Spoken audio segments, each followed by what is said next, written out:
Ẹ gbọ́ gbogbo ẹ̀yin ọmọ Nàìjíríà. Exodus 14:4.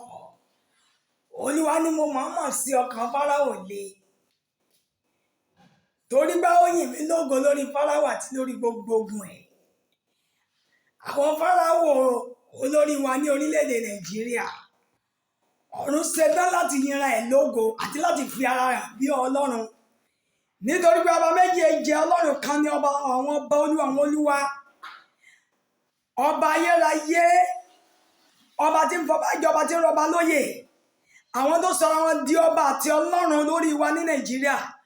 Ọlọ́run ṣetán láti la Nàìjíríà kọjá àti láti sọ títóbi àtàgbà ẹ̀ di mímọ̀.